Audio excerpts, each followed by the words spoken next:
Buenas tardes. Estamos aquí para escuchar con placer lo que nos vaya a contar nuestra comadre de oro del año 2020, Najat El-Hashmi, escritora e investigadora social.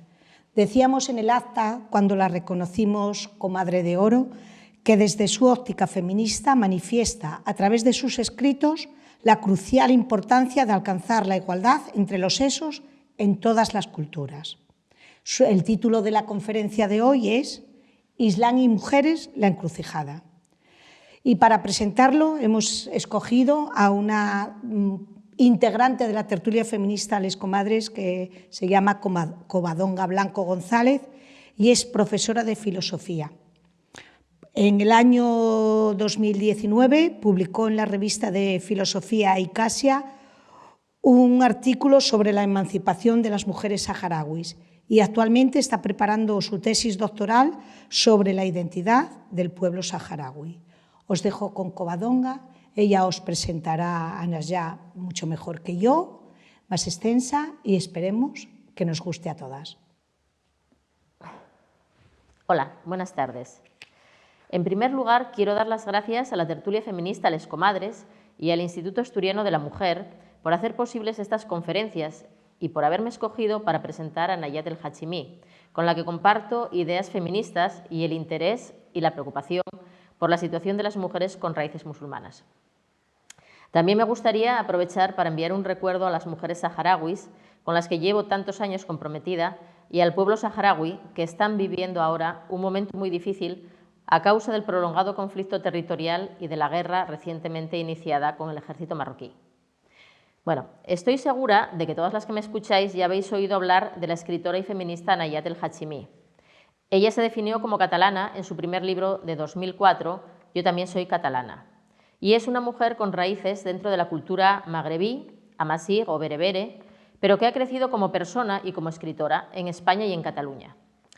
Najat nació en Beni Sidel, en la provincia de Nador, al lado de Melilla, un enclave amasí en el norte de Marruecos. Se traslada a España a los 8 años y se establece con su familia en Vic. Allí realizó la enseñanza primaria y secundaria para luego estudiar filología árabe en la Universidad de Barcelona. Antes de dedicarse solo a la escritura, Najat realizó trabajos muy diversos, por lo que conoce a fondo las dificultades con las que se puede enfrentar la hija de unos emigrantes. Trabajó como limpiadora, como cocinera, como monitora y como mediadora sociocultural de la Delegación de Enseñanza de Vic.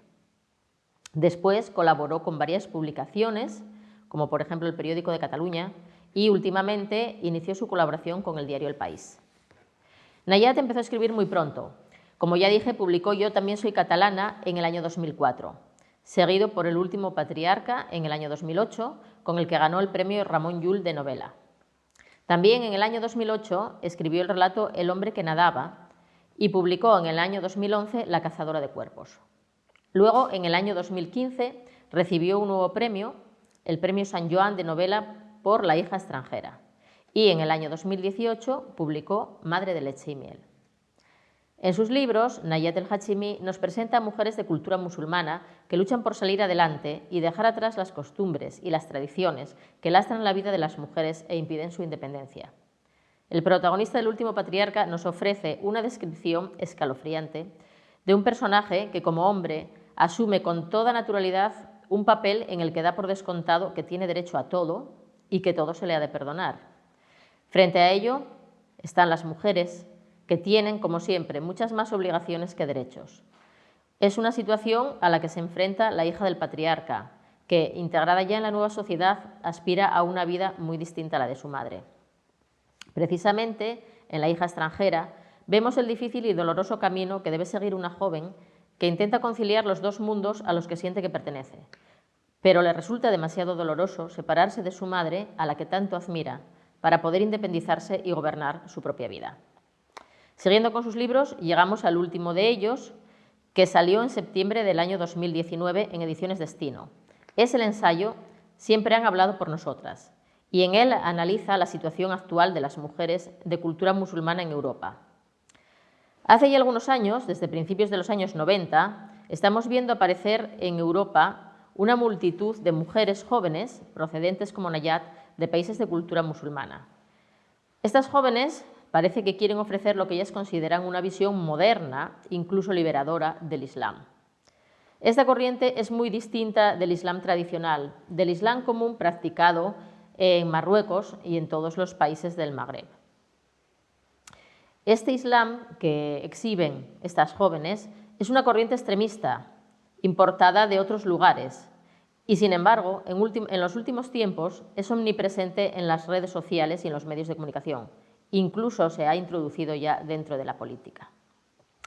De pronto, parece que para algunas mujeres el feminismo no es válido si no lleva una etiqueta particularista, una etiqueta que además pone la religión como elemento principal de la identidad, frente a cualquier otro detalle como la cultura, el idioma y, sobre todo, la condición de mujer, una condición que siempre implica tener que defender los derechos tan duramente conseguidos.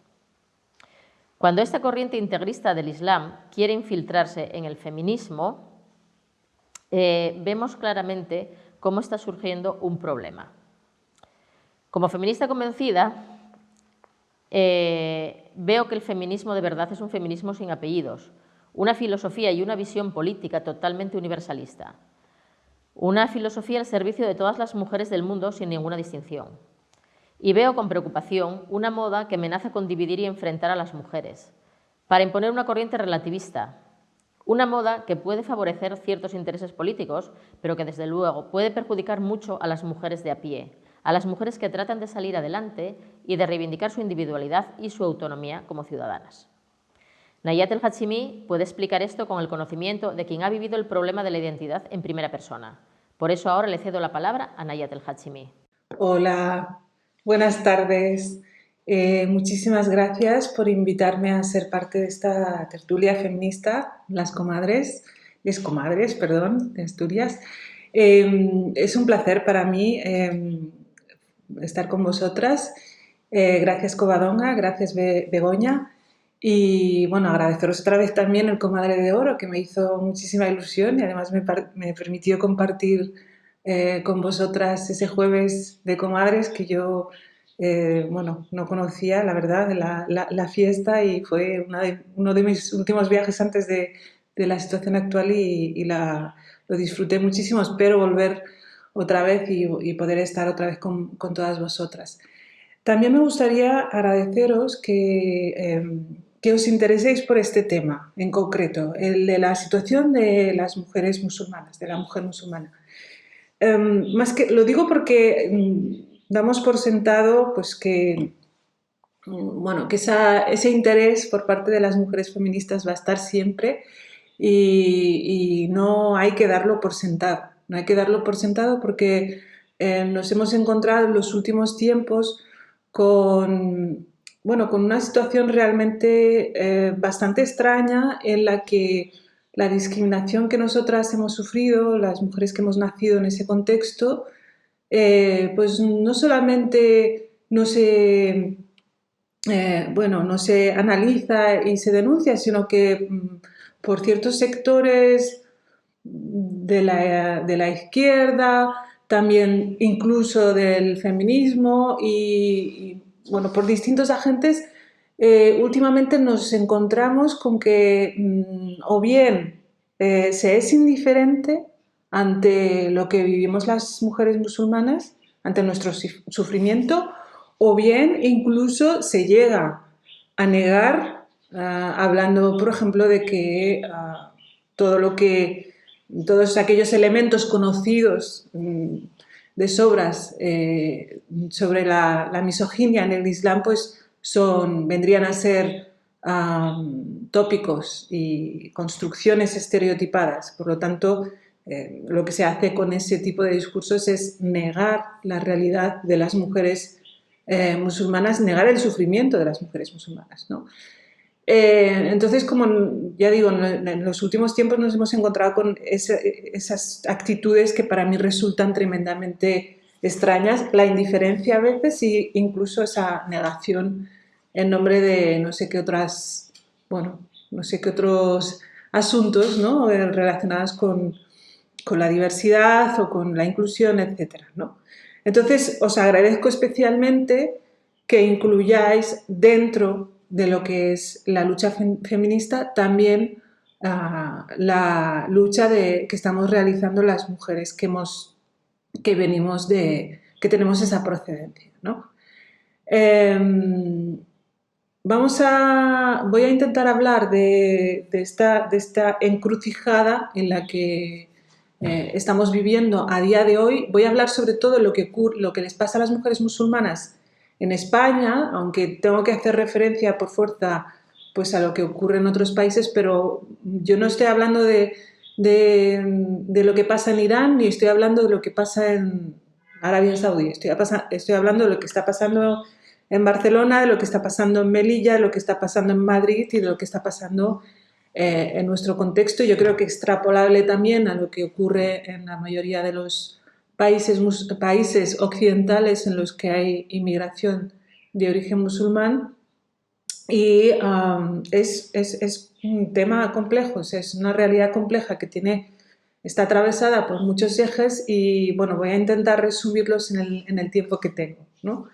La primera cuestión sería ¿por qué ocuparnos de este tema en concreto? Es algo que puede parecer muy obvio, pero creo que hay que repetirlo una y otra vez, que el feminismo tiene que ocuparse de lo que les pasa a todas las mujeres, no solamente a las mujeres de un contexto determinado, sino de todas las mujeres de la humanidad entera. Entonces, mientras haya sitios en los que algunas cuestiones que aquí ya hemos resuelto sigan estando por resolver, habrá que hablar de esas cuestiones, aunque a nosotras, digamos, nos pueda parecer, nosotras digo las mujeres que no vienen de este contexto religioso, cultural concreto, nos pueda parecer que son temas ya superados, ¿no? No hay temas superados realmente en el feminismo, porque siguen existiendo situaciones en las que las mujeres pues, están privadas de la libertad más básica, en la que se las casa, incluso siendo niñas, en las que se las mutila, en las que situaciones en las que no tienen posibilidad de acceder a la educación, de acceder a toda una serie de derechos fundamentales, ¿no? Y por lo tanto, mientras esa sea la situación, hay esos temas que creemos que ya están resueltos, vamos a tener que seguir abordándolos, aunque parezca que quedan un poco anticuados porque estamos a día de hoy como distraídos en otros temas mucho más, no sé, metafísicos, ¿no? En descubrir, a ver, no sé, cuál es el sexo de los ángeles, ¿no? Esa no es la principal preocupación de la mayor parte de las mujeres en el mundo. La mayoría están en situaciones de extrema vulnerabilidad y por lo tanto hay que hablar de eso. Y para mí no hablar de esas cuestiones y estar perdiéndonos en debates estériles que nada tienen que ver con la realidad es algo que en este caso sí podríamos considerar tremendamente eurocéntrico, ¿no? Esta cuestión nos la recuerda a menudo la maestra y con mejores palabras que yo, la maestra Mireia Valcárcel, nos recuerda continuamente que el feminismo se ocupa de eso, ¿no? De lo que les pasa a todas las mujeres en todo el mundo. Y luego otro motivo muy importante para abordar la situación de la mujer musulmana en concreto es que estamos en un mundo globalizado. Y eso quiere decir que lo que ocurre en Arabia Saudí o en Irán o lo que ocurre en Marruecos ya no es solamente lo que ocurre en Marruecos, en Irán o en Arabia Saudí, es lo que nos puede ocurrir también aquí porque hay primero el fenómeno de las migraciones que traslada ciertas escalas de valores al mundo de los países occidentales democráticos y luego también porque hay una comunicación global muy potente que permite que cualquier mensaje, aunque surja en un contexto que nada tiene que ver con el nuestro, pues pueda difundirse a través de las redes, a través de Internet. Antes fueron los canales por satélite, antes la labor proselitista que hacían pues muchísimas organizaciones de forma física, pero ahora nos encontramos con la presencia de muchos discursos, muchos mensajes y mucha ideología religiosa que nos llega a través de esos canales, ¿no? Y hay que estar atentos a lo que son y hay que entender en qué consisten y por lo tanto hay que dejar de lado esa, bueno, esa falta de conocimiento de esa realidad, porque eso nos hace muy vulnerables y nos deja absolutamente expuestos a la penetración de ciertos discursos que para mí son muy peligrosos y especialmente peligrosos para el orden democrático, ¿no? Estamos hablando de, bueno, de movimientos que pretenden que lo religioso esté por encima de todo, que la adscripción a esa gran comunidad de musulmanes esté por encima incluso de las leyes civiles y por lo tanto es un verdadero desafío para las democracias, ¿no? Y en relación a lo que tiene que ver más concretamente con las mujeres, lo que está es difundiendo mensajes de misoginia, de discriminación o de justificación de esta discriminación y nos llegan más directamente a las mujeres que procedemos de ese ámbito y que por lo tanto estamos como más receptivas a esos mensajes, pero también llegan a otras personas que nada tienen que ver con el contexto musulmán, personas que se han convertido al Islam o personas que no son musulmanas, pero que de repente incorporan esos discursos a su propio pensamiento y no se dan cuenta de que en realidad no es simplemente religión, no es simplemente la expresión de esas creencias por parte de personas musulmanas, sino que detrás hay un fenómeno mucho más articulado, mucho más organizado, con muchísimo poder de penetración y yo creo que hay que estar atentos ante ese fenómeno, ¿no? Luego la otra razón importante para abordar lo que le pasa a la mujer musulmana es que la mujer musulmana está en España, o sea, hay muchas mujeres españolas que son musulmanas o que nacieron en familias musulmanas, por lo tanto son parte también de esa realidad. Yo creo que ahí nos falta todavía tomar conciencia de que hemos cambiado como sociedad, ¿no? De que ya no somos una sociedad en la que la única religión que tenemos que analizar y a veces contra la que tenemos que luchar es la católica, sino que también hay una presencia muy importante de personas musulmanas y por lo tanto también forma parte de nuestra realidad. Y hace bastante tiempo, o sea, no es un fenómeno nuevo y por lo tanto no podemos estar pues pensando que es algo temporal y que no hay que ocuparse de esta cuestión, ¿no? Pensemos, por ejemplo, en lo que son Ceuta y Melilla, ¿no? Son dos ciudades españolas hasta la fecha que yo sepa y ahí hay la población musulmana es muy, muy importante, muy numerosa. Entonces, yo no sé qué trabajo se está haciendo directamente con la cuestión de la separación entre lo político y lo religioso, con la cuestión del feminismo y el Islam. No sé muy bien, sé que algunas polémicas que ha habido en los medios apuntan a que realmente es muy difícil poder hablar de estas cuestiones ahí, ¿no?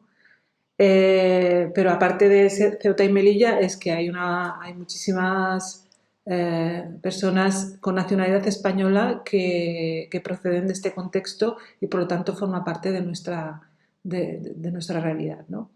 Yo entiendo que hablar de interseccionalidad en este caso, que es una palabra que no es que le tenga demasiado aprecio, pero es una palabra que se usa a menudo y últimamente muy en relación también con el Islam y con las mujeres musulmanas, yo solamente podría comprar la palabra interseccionalidad, y yo de hecho creo que en el origen está esta definición y no otra, el que realmente sea un instrumento para poder comprender la situación en la que viven determinadas mujeres que, aparte de tener que lidiar con lo que supone el machismo en general, también tenemos que lidiar con el machismo concreto de nuestros propios colectivos. Es decir, yo como mujer procedente de familia musulmana,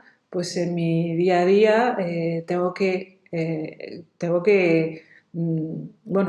estar en esa lucha general pues contra la brecha salarial, contra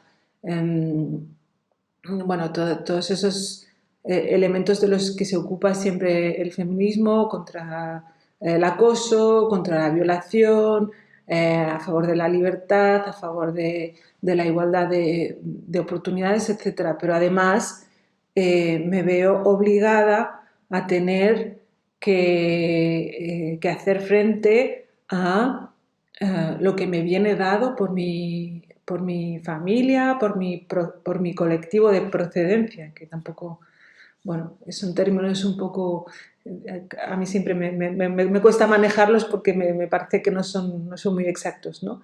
Pero yo tengo que enfrentarme también con lo que supone todo el entramado de normas que vienen dadas por la religión musulmana y por la forma de entender el lugar que tiene que ocupar la mujer en el mundo, ¿no?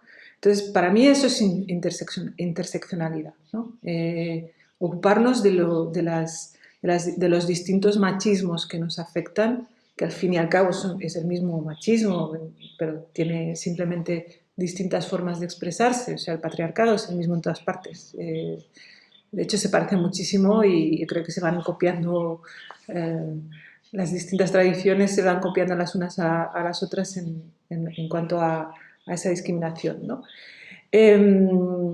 Pero quiero insistir en ese término, ¿no? Que la interseccionalidad, bien entendida, consiste en eso, en abordar lo que les pasa a ciertas mujeres por tener esa doble carga de machismo. Nunca la interseccionalidad puede significar el disculpar o el negar o el dejar en un segundo término la situación de discriminación que padecemos por parte de los hombres de nuestra misma procedencia, porque eso es lo que hemos visto en los últimos tiempos. Yo he asistido a mesas redondas en las que, bueno, primero se hablaba de feminismos, de feminismo, pero además es que cuando se abordaba esta cuestión de la interseccionalidad, lo que se hacía era negar completamente la existencia del machismo en ciertos colectivos. Según esta visión, no existe evidentemente el machismo en el Islam, pero tampoco existe el machismo gitano, tampoco existe el machismo negro, tampoco existe el machismo de ninguna otra procedencia, porque todo sería un invento de la mujer blanca occidental, ese nuevo término que también se está usando muchísimo, que estaría teniendo una visión estereotipada de lo que son las demás mujeres, que estaría ella misma, la mujer blanca occidental, oprimiendo a las mujeres que pertenecen a otras, y por lo tanto el principal problema no sería el machismo y los hombres que forman parte de estos colectivos, sino que el principal problema de las mujeres en estos contextos sería la opresión de la mujer blanca occidental. Yo creo que a nivel discursivo se pueden hacer las virguerías que se quiera, se pueden articular, las teorías más sofisticadas, pero cuando bajamos a la realidad, que yo creo que hay que seguir teniéndola en cuenta, aunque no lo parezca, la realidad material, física, con la que nos encontramos es que evidentemente existe una situación de opresión y de discriminación muy importante de las mujeres que pertenecemos a distintos colectivos, minorías, etcétera, y que esa discriminación no se puede negar, no se puede negar. De hecho, yo no entiendo que ese tipo de propuestas discursivas se hayan tomado en serio, porque ¿cómo no va a haber machismo en el Islam? Yo de verdad que desearía no haber nacido en una sociedad discriminatoria, o sea, que más quisiera que no hubiera habido machismo en el Islam, pero nos lo hemos encontrado, lo hemos vivido, lo hemos sufrido en propia piel, hemos pagado un precio altísimo por oponernos a ese machismo y por lo tanto, claro, negar la realidad es algo realmente muy difícil, pero se está haciendo y ese tipo de discursos no solamente son tomados en serio, sino que son difundidos y nos encontramos en la situación de que a día de hoy, aparte de tener que luchar por nuestros derechos como mujeres, también tenemos que hacer frente a ese tipo de discursos que realmente, bueno, yo preferiría poder ocuparme del asunto de fondo que es el machismo, pero claro, cuando niegan el machismo, pues también me tengo que ocupar de esta cuestión, ¿no? Bueno, intentaré hablar también de este tema. Ya decíamos que el patriarcado es el mismo en todas partes, pero que tiene distintas formas de manifestarse. Entonces, yo voy a empezar por hablar, resumir un poco y recordar algo que a lo mejor para muchas de vosotras es conocido, pero que hay que volver a detallar porque creo que no está tan claro para todo el mundo, ¿no? Que es la misoginia del Islam, o sea, la misoginia inherente a la religión musulmana. Yo creo que es una misoginia que nace con la religión misma, como no podía ser de otro modo, ¿no? El Islam nace en una sociedad patriarcal y por lo tanto es una religión patriarcal, aparte de que todas las tres religiones que llamamos del libro pues proceden de una misma matriz abrahámica que es evidentemente patriarcal, ¿no? Entonces hubiera sido muy difícil que de repente en la Arabia de la época hubiera surgido una religión feminista, ¿no? O sea, aparte de que sería un anacronismo muy importante hablar de... Bueno, hubiera sido una auténtica revolución, pero eso no ocurrió.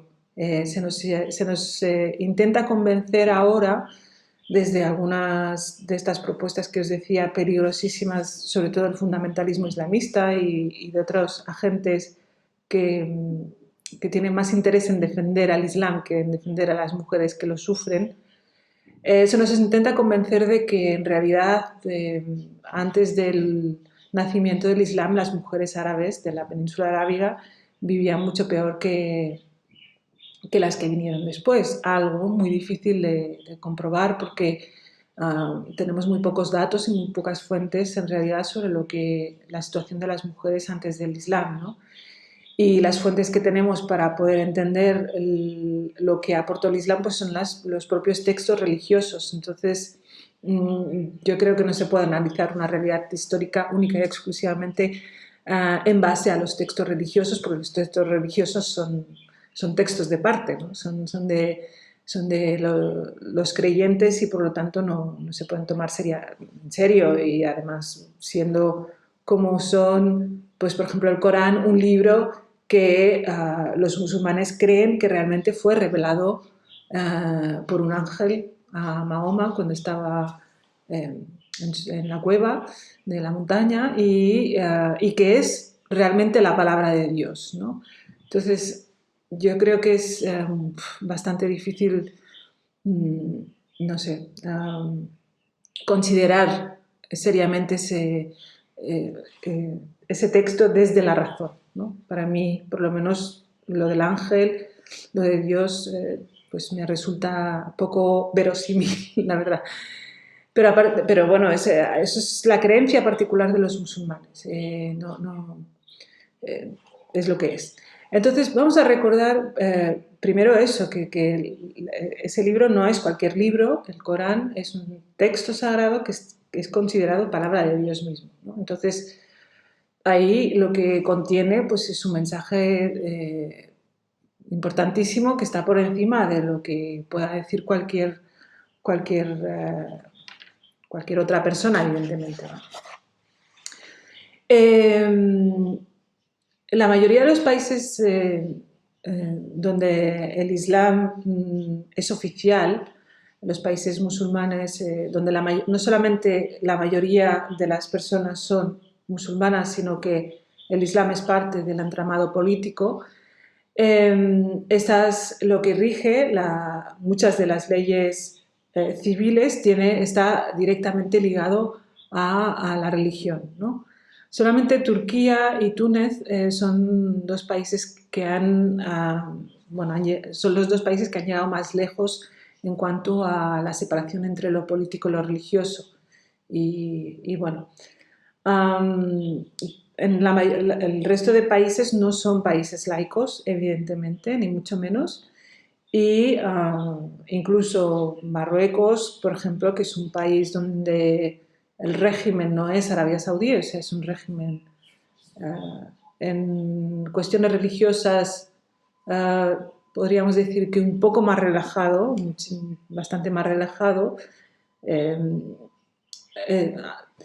También es un país en el que la cuestión religiosa es central y por lo tanto forma parte tanto de las leyes que rigen la vida de los ciudadanos, que son súbditos porque la monarquía en este caso es una monarquía real, no es una monarquía simbólica ni mucho menos, y por lo tanto son sociedades en las que sigue estando pendiente ese cambio importantísimo que supone la separación entre lo religioso y lo político. Esa es también una cuestión que podemos dar por sentada muchas veces, ¿no? Que las personas de mi edad o las personas más jóvenes, por ejemplo, que han crecido siempre en países, digamos que con más o menos laicos, pueden serlo más o menos, se da por sentado que realmente pues esto es así, ¿no? Y no es así. Se puede vivir pues eso, en sociedades en las que las creencias particulares de un grupo, aunque sea mayoritario, se imponen al resto. Y eso es algo tremendamente antidemocrático. O sea, yo creo que, de hecho, la laicidad es uno de los grandes inventos de la humanidad y hay que defenderlo también para las sociedades musulmanas. Porque sin esa separación pues no pueden existir los derechos fundamentales para todos, no solamente para las mujeres, pero especialmente para las mujeres. ¿Por qué? Porque en el texto religioso, en el mensaje religioso del Islam, ya os digo, está contenida la misoginia y esa misoginia se articula de forma muy concreta, no es que sea, bueno, más o menos algo vago que esté en la tradición o en la transmisión de las normas, etc., ¿no? Hay un pasaje explícito del Corán que a mí me gusta, me gusta leer porque yo creo que condensa muy bien todo lo que es la discriminación de la mujer en el Islam, ¿no? Esta es de la Sura 4, la Sura de las mujeres, y es la ley número 11. Y dice, Dios...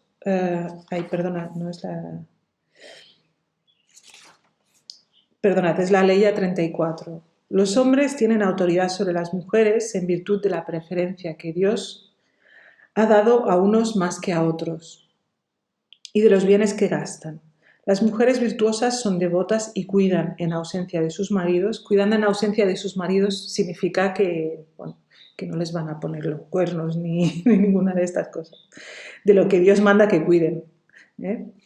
Amonestad a aquellas de quienes temáis que se rebelen. Es decir, pegadlas para que realmente no hagan lo que no tienen que hacer, ¿no? Dejadlas solas en el lecho. Esto se supone que es un castigo, dejarlas sin relaciones sexuales. Pegadles. Si os obedecen, no os metáis más con ellas. Bueno, al menos eso está bien. Dios es excelso, grande. Bueno, esto es traducción de Julio Cortés. Yo creo que esa cita, esa ley ya resume muy bien cuál es el lugar que ocupa la mujer en el Islam, pero hay muchísimos más elementos que están tanto en el Corán como en los hadices, que sabéis que forman parte también de la sunna, de lo que es, lo que acaba siendo fuente para legitimar las leyes en el Islam. Y voy a enumerar algunas cuestiones que demuestran esa discriminación de la mujer en el Islam. La cuestión del tutor legal, el que las mujeres tengan que tener tutor legal y por lo tanto no pueden ser personas de pleno derecho, ¿no? Nosotras pasamos de la tutela del padre a la tutela del marido y bueno, en las distintas leyes actuales esa cuestión pues puede estar más o menos suavizada, pero sigue existiendo esa figura. Mi testimonio como mujer vale la mitad que el testimonio de un hombre, siempre. Y una cuestión fundamental con la que están batallando muchísimo las mujeres feministas en los países musulmanes es la cuestión de la herencia. Las mujeres heredamos la mitad que los hombres y eso es algo que está contenido en el mismo Corán. No es algo que se deba a una interpretación, etc. La patrilinealidad, porque las madres cuentan como, han contado siempre como las portadoras de los hijos de los padres, ¿no? O sea, en realidad el papel de la madre sería de algún modo suplementario. De hecho, la palabra árabe que describe a la mujer embarazada, la palabra árabe para embarazada es hamina, que significa la que lleva. Es decir, como si realmente fueran simples vientres que acogen y crían a los hijos, porque en realidad lo importante es la transmisión del padre, ¿no? Bueno, yo creo que casi todas las sociedades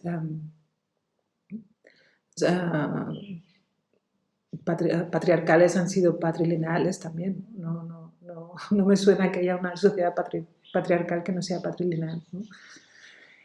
Bueno, la cuestión es que eso tiene y ha tenido muchísimas consecuencias para las madres porque sus derechos no se reconocían. Ahora Marruecos, por ejemplo, ha cambiado un poquito y hay algo parecido a lo que hay aquí, aunque muy frágil, pero no se reconocían y por lo tanto cuando una madre se divorciaba, que en muchos casos no era divorcio, sino que era repudiada, los padres pasaban a ser automáticamente los hijos pasaban a ser automáticamente del padre, ¿no? Y yo fui testigo de situaciones en las que la madre simplemente no volvía a ver a los hijos nunca más, ¿no? O hasta que los hijos se hacían adultos y decidían ellos por su propio pie buscar a la madre, ¿no? Eso también tiene una consecuencia muy importante y es la prohibición de que las mujeres puedan emparejarse, casarse con hombres que no sean musulmanes. O sea, los hombres musulmanes se pueden casar con mujeres que no lo sean, porque da igual, porque la transmisión del linaje se hace a través de él y no de la mujer, y por lo tanto se garantiza la continuidad del Islam, pero las mujeres musulmanas no podemos, de hecho tenemos prohibido casarnos con un no musulmán. Y incluso a día de hoy, en países como Marruecos, cuando una mujer marroquí quiere casarse con un hombre no musulmán, él tiene que convertirse. Y muchas veces es un trámite, bueno, es un trámite que muchas parejas hacen para, bueno, para poder casarse, pero que en realidad a veces ni siquiera es real, ¿no? Sino que es un proceso por el que tienes que... está la cuestión de la poligamia, que sigue existiendo en la mayoría de los países, es decir, los hombres pueden casarse hasta con 4 mujeres y las mujeres evidentemente no está previsto que podamos casarnos con más de un hombre. Luego otra cuestión es que dentro del Islam el matrimonio es casi como algo sagrado, ¿no? El destino último para todo musulmán, da igual que sea hombre, que sea mujer, es el matrimonio. O sea, no hay otra forma posible de tener relaciones sexoafectivas y tampoco hay otra forma posible de vivir. Es decir, cuando alguien nos tarda en casarse, pues empieza un poco una presión bastante importante, pero evidentemente esa presión que se ejerce no es la misma sobre los hombres que sobre las mujeres. En el caso de los hombres, yo recuerdo muy bien que se les animaba a divertirse durante el tiempo en que todavía no estaban casados, se les animaba a... Esto no está contenido evidentemente en el mensaje religioso, esto es algo que está en el contexto social, pues a ellos se les animaba a pasarlo bien, mientras que a nosotras pues, se nos alertaba sobre los peligros pues de perder la virginidad y de no llegar intactas al matrimonio, ¿no? Y esa es una diferencia muy importante que hemos vivido todas, entonces no es algo que se pueda negar. Yo la verdad es que durante mucho tiempo creí que tenía que ver mucho con el contexto concreto del que yo vengo, por ejemplo, ¿no? Yo vengo de una zona muy rural, del Rif, entonces, no sé, me creí la explicación de que tenía que ver con esa falta de, bueno, de desarrollo de la zona, ¿no? Pero luego con el tiempo y sobre todo leyendo a algunas autoras que bueno, tienen una visión un poco más amplia y más compleja de la realidad de los países musulmanes, no sé, desde Sophie Bessi, pues que tiene esos 2 libros sobre la situación de la mujer en este contexto que realmente son importantísimos porque describen muy bien esa realidad, hasta el más reciente Sexo y Mentiras de Laila Slimani, en el que simplemente lo que ella hace es recoger conversaciones que tiene con distintas mujeres marroquíes en distintos momentos y que todas ellas expresan el malestar en el que viven por precisamente toda esa presión sobre sus cuerpos y su sexualidad. Unas situaciones en las que evidentemente la libertad sexual está, lejos es poco, ¿no? Entonces, claro, ya digo, el matrimonio es obligación para todos los musulmanes, pero especialmente para las mujeres. Porque las mujeres, además, o sea, nosotros tenemos que demostrar que llegamos intactas al matrimonio. Ellos no hay ningún modo de que puedan demostrarlo y por lo tanto pues nadie se preocupa de si son vírgenes o no, ¿no? Nadie les hace ninguna prueba, vamos. Ni certificados de virginidad como se realizan a menudo en Marruecos y en otros países, ¿no? Y ahora se defiende incluso que se puedan realizar en Francia mismo, ¿no?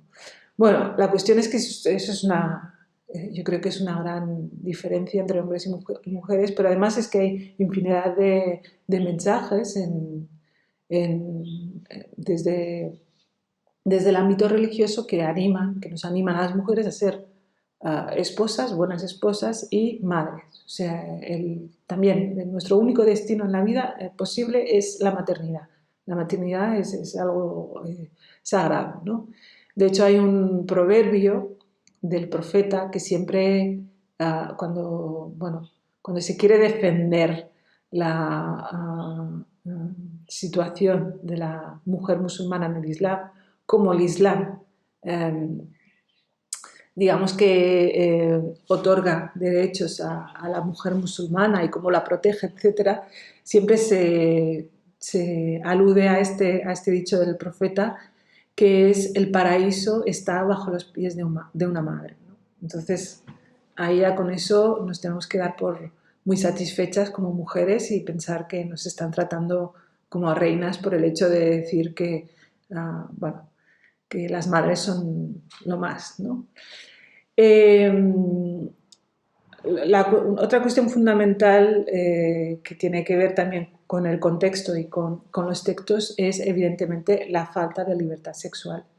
La libertad sexual es de hecho una conquista muy reciente también en los países occidentales, y en la mayoría de los países musulmanes sigue siendo una asignatura pendiente y uno de los principales ejes de malestar y sufrimiento que condicionan la vida de las mujeres, de una forma a veces salvaje. O sea, hasta hace nada, creo que hasta 2016, todavía había una ley en Marruecos que permitía que el violador de una mujer no tuviera que, permitía que no, o sea, hacía que no tuviera que cumplir la pena por violación si se casaba con la violada, ¿no? Como eximiente, ¿no? Y esto, bueno, ha llevado a situaciones tremendas, ¿no? Hubo el caso de una niña de 16 años que se suicidó porque, aparte de haber sido violada, resulta que querían obligarla a casarse con su violador, ¿no? Toda la cuestión del honor es algo que también pesa muchísimo. Es decir, todo lo que hacemos las mujeres no tiene que ver solamente con lo que somos nosotras mismas por nuestra propia cuenta, sino que demuestra el honor de los hombres de nuestras familias, y por lo tanto ellos tienen que hacer lo posible por preservar ese honor, ¿no? También está la cuestión del repudio que he mencionado antes, ¿no? Muchas veces también por parte de estos islamistas que tanto se esfuerzan en demostrarnos que el Islam es feminista, nos hablan de que desde el principio en el Islam existe el divorcio, y por lo tanto que es una religión mucho más avanzada que el catolicismo. Es cierto que existe el divorcio desde el nacimiento mismo del Islam, pero también hay que tener en cuenta que en la mayor parte de los casos ese divorcio no es divorcio, sino que es repudio.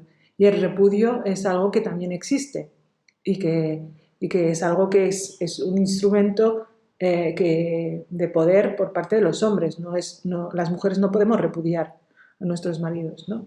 Y además durante mucho tiempo y creo que en algunos países sigue siendo así, ese repudio era tan simple como que el marido lo único que tenía que hacer era repetir 3 veces: yo te repudio, te repudio, te repudio, ¿no? Entonces eso dejaba en una situación de vulnerabilidad tal a las mujeres que yo cuando las observaba, muchas de ellas, muchas de las mujeres con las que crecí, pues me da la impresión de que era como estar siempre al filo del abismo, ¿no? O sea, siempre como una sensación de que realmente no tienes un lugar que te sea propio, no tienes una casa que sea tuya, no tienes un sitio que puedas considerar que es tu sitio, y por lo tanto, en cualquier momento pues el marido puede decidir tomar una segunda esposa, el marido puede decidir repudiarte, etcétera, ¿no? Y bueno, eso puede parecer ya superado, pero no lo está en ningún caso, y seguimos viendo en la realidad hay que, insisto en volver a eso, en la realidad seguimos viendo y conociendo situaciones en las que realmente se da aquí, no solamente en el contexto de origen. Y bueno, todo eso acaba teniendo todo este entramado de normas acaba teniendo como un elemento externo a través del que se expresa, que son las normas concretas que tienen que ver con la vestimenta. En realidad, el tener que taparte la cabeza, yo estuve buscando en su momento para intentar averiguar a ver si era realmente una obligación de las musulmanas o no, y no hay ningún pasaje en el Corán que diga de forma explícita cómo te tienes que tapar, o sea, si te tienes que tapar el pelo, si te tienes que tapar... hay una expresión muy vaga que dice algo así como oculta tus adornos ante la mirada de los hombres, o no sé. Pero no dice específicamente si te tienes que tapar el pelo, si te lo tienes que tapar por aquí, si te lo tienes que tapar por aquí, etcétera, etcétera, ¿no? Esa formulación tan estricta de las normas de indumentaria, de vestimenta, en realidad es algo bastante reciente y tiene que ver, o sea, lo que es el hijab propiamente dicho, tiene mucho que ver con el auge y la difusión de los movimientos islamistas. No es algo, por ejemplo, que llevaran nuestras abuelas en el RIF. Iban con otras cosas, con otro tipo de telas, pero puestas de otro modo, ¿no? Eso ha ido evolucionando y bueno, hace unas décadas en los países del Magreb, por ejemplo, había muchísimas mujeres que no llevaban hijab, que no iban tapadas y no por eso se consideraban menos musulmanas, cuando ahora todos los mensajes van en la misma dirección, que es a decirnos que para ser musulmana tienes que taparte, ¿no? Bueno, al final hablaré un poquito más de esta cuestión porque está ocupando muchos espacios mediáticos y me parece que es importante bueno, desactivar un poco algunas manipulaciones y mentiras que se están diciendo sobre el hijab que no tienen nada que ver con la realidad. Bueno, la cuestión es que ese es el contexto de origen y qué pasa cuando emigramos, cuando nuestras familias emigran. Yo creo que en ese momento se abre una ventana de oportunidad, una auténtica ventana de oportunidad para las mujeres hijas de familias musulmanas, porque de repente podemos acceder a las conquistas y los logros de las mujeres españolas, ¿no? De repente pasamos de una sociedad en la que existe discriminación legal entre hombres y mujeres a otra sociedad en la que esa discriminación a nivel legal, por lo menos en lo escrito, no existe. Luego la aplicación puede ser discriminatoria por parte de algunos jueces, pero eso es otro tema. La cuestión es que no hay en España una ley que establezca derechos distintos para hombres y mujeres. Eso es un gran cambio, eso nos parece cualquier cosa, pero es un cambio importantísimo, ¿no? También de repente estamos en una sociedad en la que tenemos un acceso muchísimo más fácil a dos elementos imprescindibles para la liberación y la emancipación de las mujeres, que es la educación y el trabajo remunerado. El hecho de que la educación en España sea obligatoria para todos los niños y niñas, independientemente de su procedencia, es algo importantísimo, que permite que las niñas que hemos nacido en este contexto podamos ir a la escuela y que eso no se pueda poner en duda, aunque también hemos visto realidades en las que ante el absentismo escolar de ciertas niñas pues se hace un poco la vista gorda, y eso para mí es algo tremendamente racista y tremendamente discriminatorio. Es decir, hay que garantizar esa educación, se venga de donde se venga, y se tenga la religión que se tenga y se tenga la cultura que se tenga, ¿no? Siempre. Y sea en un barrio rico, sea en un barrio pobre. Da igual. Ya digo, eso, el acceso a la educación ha sido un cambio importantísimo. El acceso al trabajo remunerado, que era algo que en nuestros contextos de origen muchas veces era muy difícil para las mujeres. Puede que en un contexto urbano, por ejemplo, un poco menos difícil, ¿no? Hay muchas mujeres profesionales en las ciudades de Marruecos y del Magreb y de los países musulmanes en general. Pero, bueno, la situación cambia absolutamente y de repente podemos tener pues esa posibilidad de ganarles la vida y por lo tanto poder decidir, porque si no te ganas la vida es muy difícil poder decidir qué tipo de vida quieres tener, ¿no? Entonces yo creo que es un atajo, o sea, la migración para las mujeres supone un auténtico atajo hacia mayores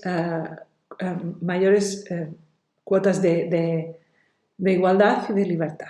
Pero ¿qué pasa? Que esto también lo vieron nuestras familias y lo vieron las personas de nuestra misma procedencia, como ese cambio era algo importantísimo, ¿no?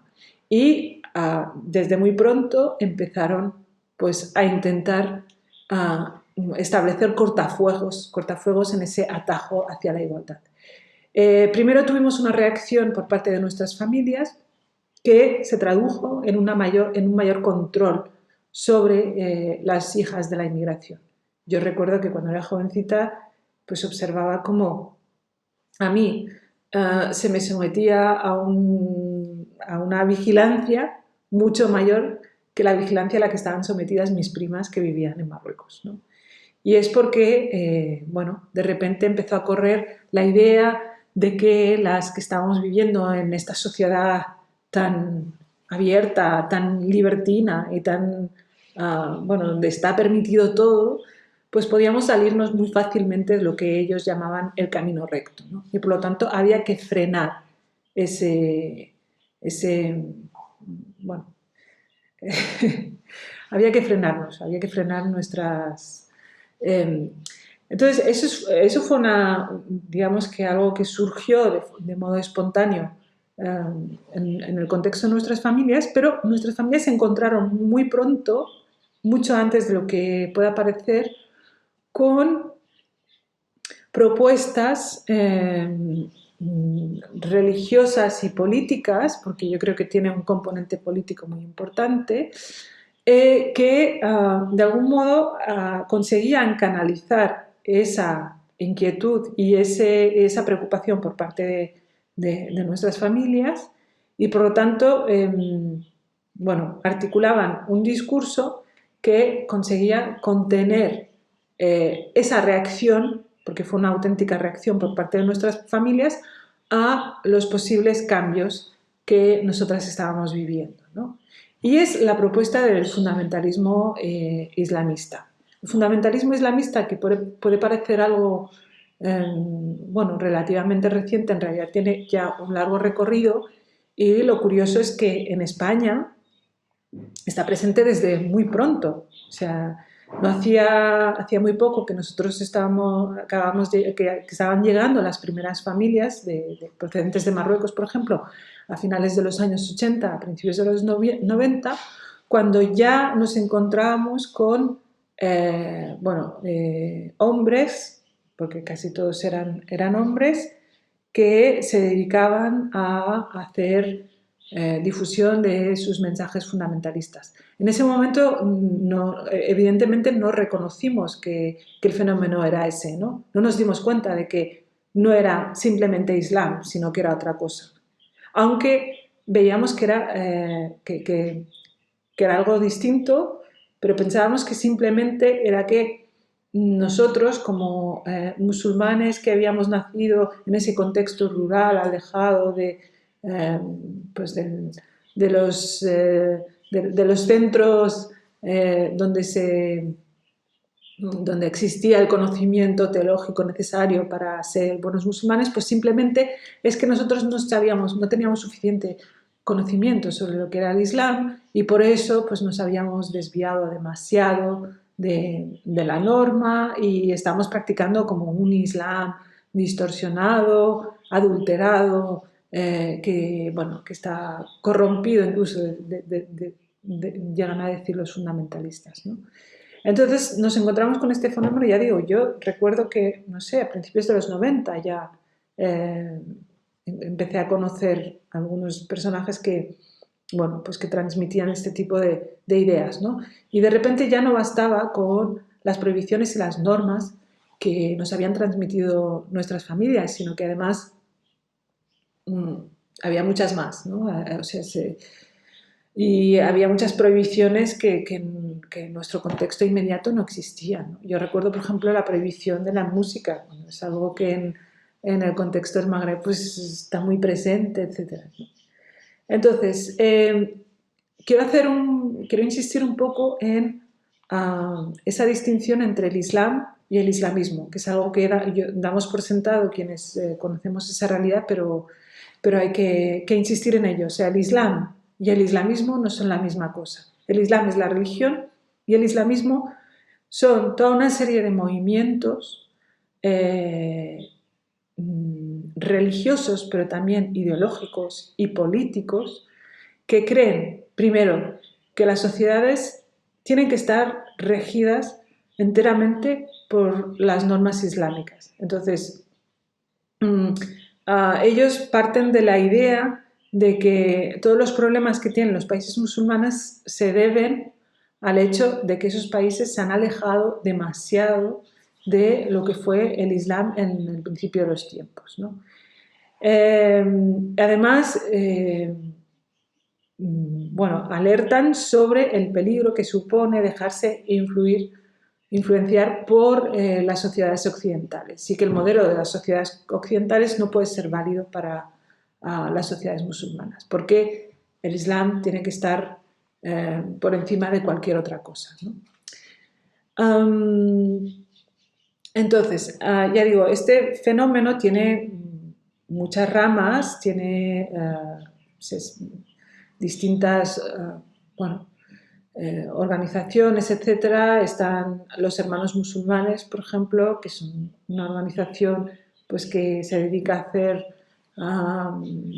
proselitismo a través de, pues, en los barrios marginados, en los barrios donde hay una situación de pobreza muy importante, pero a la vez también es una organización política. Pues está el salafismo, está la versión más extrema, que es el yihadismo terrorista, está distintas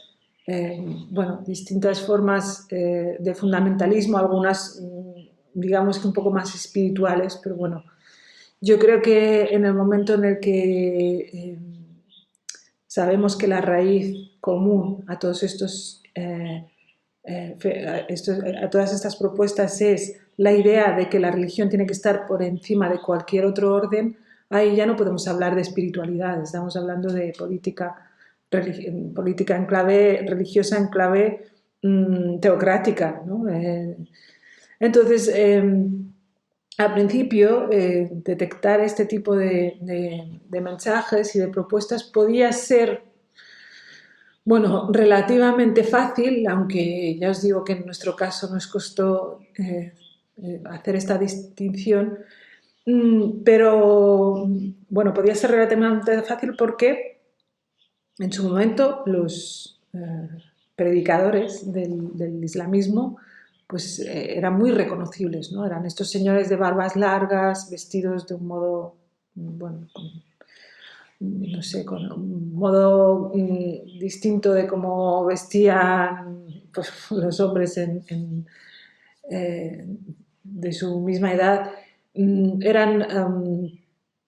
Hacían unos discursos también muy reconocibles y en la cuestión relacionada con la mujer eran tremendamente machistas y tremendamente reaccionarios, de un modo explícito, sin ningún tipo de, bueno, de complejo, ¿no? O sea, incluso orgullosos, ¿no? Defendiendo esa vuelta a la familia tradicional, donde la mujer ocupa realmente el lugar que le toca por naturaleza, ¿no?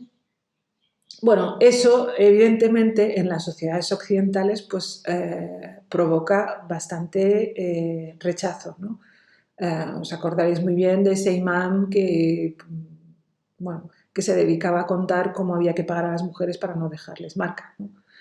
Claro, ese tipo de personajes, digamos que no suelen caer bien y no suelen resultar atractivos. Entonces, lo que se ha producido es, para mí, yo creo, una sustitución y una evolución tanto de las personas que se dedican a difundir este tipo de mensajes como de la articulación de esos mensajes, ¿no? Donde teníamos ese señor de las barbas, ya no tenemos ese señor de las barbas. Tenemos una mujer joven con un hijab muy fashion, muy puesto de un modo, bueno, no sé, estiloso, como si dijéramos, que ya no es el pañuelo de nuestras madres.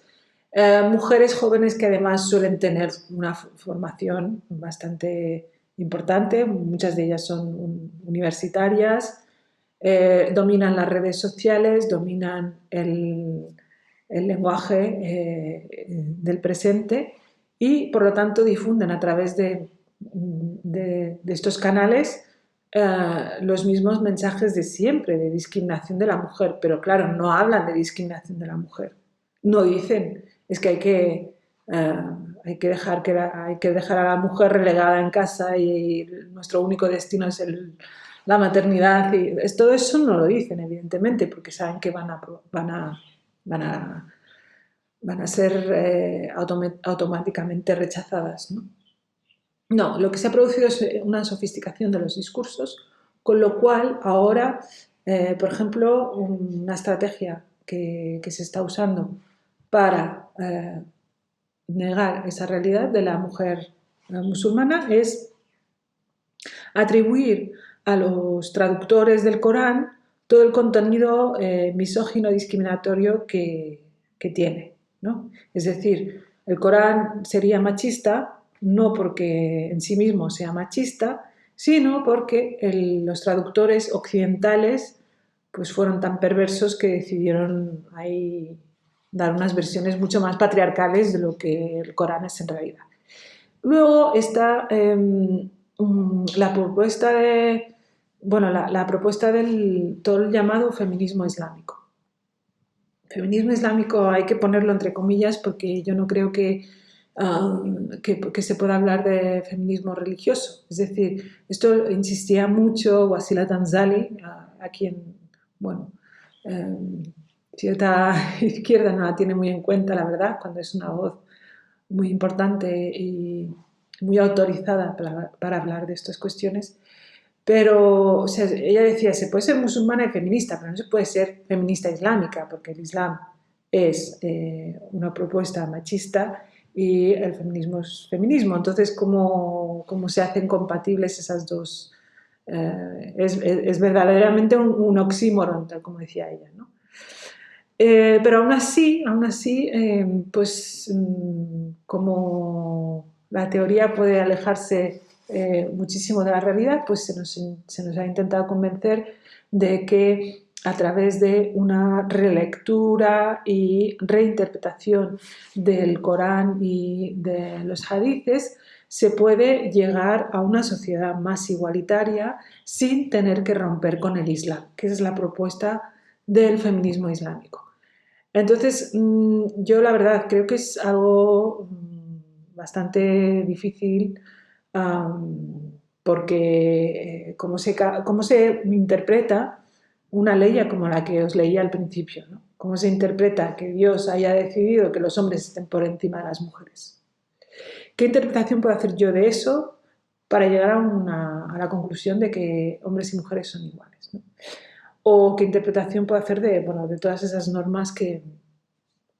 Yo he leído algunas de las autoras bueno, que se dedican a esto, llamado feminismo islámico, y la verdad es que lo que veo es que en muchos casos hay un desconocimiento bastante importante, no sé si un desconocimiento o una, bueno,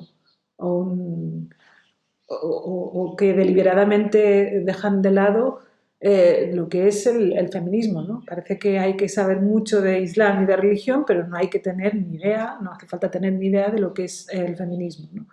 Porque la propuesta que nos hacen no es feminista, porque el objetivo no es la igualdad entre hombres y mujeres, el objetivo es de algún modo suavizar un poco la situación que viven las mujeres musulmanas y, por ejemplo, pues ponerle muchas condiciones a la poligamia, ¿no? Que realmente sea muy difícil poder que un hombre pueda ser polígamo porque hay que cumplir con ciertos requisitos, o nos justifican a veces lo de la herencia porque, claro, como un hombre se tiene que hacer cargo de la mujer, pues de algún modo es como, bueno, un reparto que tiene sentido, ¿no?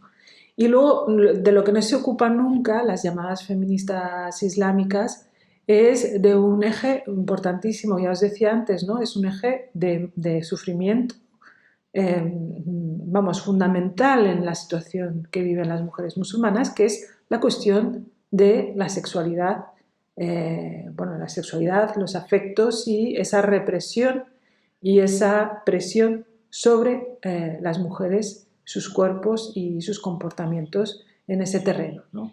No he leído a ninguna feminista islámica que defienda la libertad sexual. Entre otras cosas porque muchas veces en base a toda esa teoría de que hay que descartar lo occidental por ser simplemente occidental, pues se nos dice que el anhelo de esa libertad es un anhelo pues que no tiene nada que ver con nuestros países y nuestra cultura y nuestra tradición particular, ¿no? Y por supuesto que tiene que ver, porque si no se cambia esa situación, pues vamos a seguir viviendo pues, en ese malestar continuo, ¿no? Y luego es que,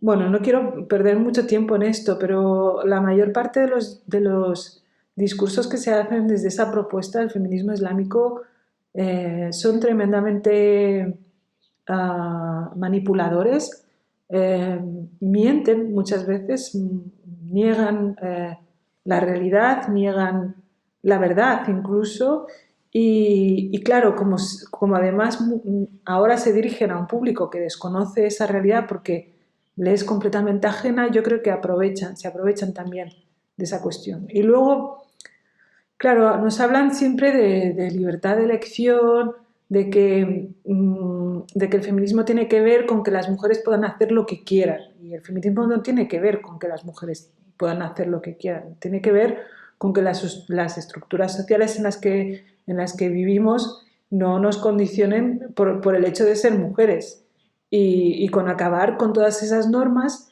que supongan una discriminación a las mujeres, ¿no? Entonces, hace unos años se publicó un libro bastante... Bueno, ni siquiera voy a citar el título y las autoras porque me parece una vergüenza, pero para que veáis un poco el tipo de argumentos que se usa desde esta propuesta, que evidentemente no son argumentos feministas, que son argumentos tremendamente machistas, pero disfrazados de yo qué sé qué, ¿no? Y por ejemplo se pone, es un libro que habla de la libertad de elegir el hijab, bueno, no se sostiene realmente por ningún lado, pero por ejemplo dice: Rahma, una joven marroquí que lleva 4 años en España, decidió ponerse hijab. Al inicio no lo llevaba. Bueno, aquí habría que preguntarse por qué si al inicio no lo llevaba, luego se lo puso. Esa es la pregunta que nadie hace nunca. Su marido, y aquí como argumento feminista, pues bueno, como argumento feminista al marido. Su marido, que nunca la obligó a ponérselo, esto bueno, se recalca muchas veces, le explicaba siempre cosas del Islam, como era muy bueno el marido, las normas y los pilares que lo rigen. Es decir, tu señor marido te cuenta lo que es el Islam y tú aprendes. ¿Y qué aprendes? Pues reflexionó sobre todo ello, también con otras mujeres musulmanas, y al final sintió la necesidad de ponerse el pañuelo. Es decir, de repente un día te levantas y te surge esa necesidad de taparte el pelo. Decides que para ir por la calle, para salir al mundo exterior, para en tu día a día, para encontrarte con otras personas por el mundo, tienes que hacer algo tan natural como es no dejar que se vea tu pelo, que nadie pueda ver tu pelo. Y esa necesidad además se expone como algo absolutamente espontáneo, o sea, no tuvieron nada que ver ni el marido, que no la obligaba, nunca la obligó, ni tuvieron nada que ver esas otras mujeres musulmanas que tampoco la influyeron para nada, ¿no? Bueno, a raíz de ello, de ese sentimiento de necesidad de ponerse el pañuelo, comentaba que estaba más feliz. Y más musulmana, sobre todo. Esto me hizo mucha gracia, cómo se puede ser más musulmana.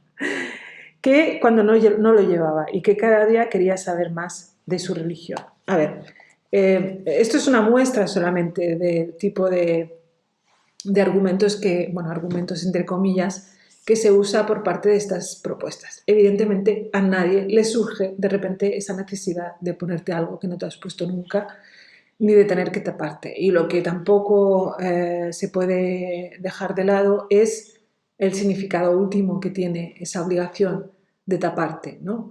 ¿Por qué las mujeres musulmanas tienen que cubrirse el cabello? ¿Por qué? Yo creo que es una pregunta fundamental y que nos está haciendo en muchos casos, ¿no? Pues nos tenemos que tapar porque primero nos lo dice todo el mundo.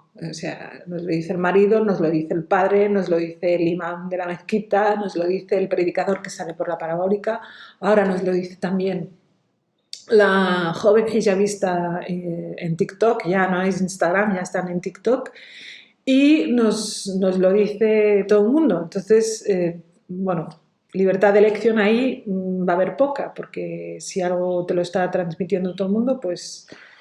pero luego la razón más profunda, que es una razón patriarcal típica que está también en las distintas tradiciones religiosas abrahámicas, es que tú como mujer te tienes que hacer cargo de las reacciones que provocas en los hombres. Entonces, si tú como mujer despiertas el deseo masculino y los hombres pues se comportan como no tienen que comportarse, tú eres la responsable de ese comportamiento. Ellos no. A ellos nadie les está pidiendo pues que cambien su forma de entender lo que es la mujer, ¿no? Entonces, claro, no se puede obviar esa raíz tan profundamente misógina que existe en la obligación de taparte. Por muy fashion que sea tu pañuelo, por muy moderna que tú seas, por mucha formación que tengas, por mucha conciencia feminista que tengas, aunque seas, bueno, te hayas leído todo lo referente al feminismo, si decides voluntariamente, que yo creo que no existe voluntariedad en esa cuestión, taparte, en realidad lo que estás comprando es todo el sistema religioso patriarcal que establece que las mujeres tenemos ese lugar de segunda, tenemos que ocupar ese lugar de segunda y que por lo tanto nuestros cuerpos tienen que ser reprimidos de ese modo. No es simplemente vestuario, ¿no? No es simplemente vestimenta ni es ropa, como nos han dicho a veces, ni es algo superfluo, ni es algo es algo que tiene un significado profundamente patriarcal y es así, y es así. Y tú puedes decir que de repente sientes la necesidad de ponerte pañuelo porque de repente te ha venido así, pero las personas no nos pasan esas cosas. Normalmente detrás hay otras razones que nos llevan a tomar ese tipo de decisiones, ¿no? Aparte de la propuesta del feminismo en clave islámica, el feminismo islámico, los discursos de los fundamentalistas islamistas también se han ido adaptando. Yo creo que se tiene una capacidad muy grande de penetrar en las rendijas de la opinión pública de las sociedades occidentales, ¿no? Por ejemplo, ahora ya se habla muchísimo en relación al Islam de la cuestión de la decolonialidad, es decir, hay que reivindicar el Islam y hay que reivindicar la situación de las mujeres en el Islam en base a una resistencia contra el colonialismo occidental, ¿no? La colonización cultural del mundo occidental, ¿no? Bueno, eso resulta también muy curioso porque nunca se resiste esa decolonialidad, por ejemplo, rechazando los avances técnicos ¿no? de las sociedades occidentales. Siempre es en relación a esos derechos fundamentales y sobre todo los de las mujeres, ¿no? También han sabido infiltrarse muy bien esos discursos a través de las distintas plataformas antirracistas, de los movimientos antirracistas en general. Ahí han penetrado los fundamentalistas islamistas reivindicando el Islam como identidad, que es algo relativamente nuevo, y reivindicando también que, que hay que defender la religión en base a esa postura antirracista, ¿no? Incluso a veces se presentan como antisistemas o anticapitalistas y por lo tanto, ya digo, encuentran esa rendija y esa posibilidad de penetración en lugares muy concretos, ¿no? Con la complicidad muchas veces de cierta izquierda que a día de hoy sigue sin hacer distinciones entre lo que es un musulmán y lo que es un islamista. Y muchas veces toman al islamista como representante de todos los musulmanes. Bueno, esa ignorancia que tienen esos sectores de la izquierda realmente no es culpa nuestra. Ya a estas alturas podrían haberse documentado un poco más y haberse formado en esos temas, pero el tema es que quienes pagamos esa ignorancia somos las personas de origen musulmán, ¿no? Porque de repente vemos cómo se nos está diciendo que nuestros representantes, ya tener representantes religiosos a mí me parece un disparate, pero nuestros representantes son esos islamistas, que en muchos casos no son personas, la mayoría de casos no son personas que espontáneamente deciden implicarse y formar organizaciones desde la base y entre las personas, digamos, que son que vienen de la inmigración, etcétera, etcétera, ¿no? Últimamente nos encontramos cada vez más con organizaciones internacionales que están penetrando en la sociedad española y que están captando los jóvenes musulmanes, los jóvenes hijos de las familias musulmanas y los están formando realmente en lo que son todos sus discursos fundamentalistas. Y estos jóvenes se dedican a dar charlas, a ser muy activos en redes sociales y a difundir toda esa ideología política, ¿no? Que además es una ideología que pretende, de algún modo, tener o sea, capitalizar esa presencia de las personas musulmanas en el mundo occidental. Es decir, sacar sacarle provecho a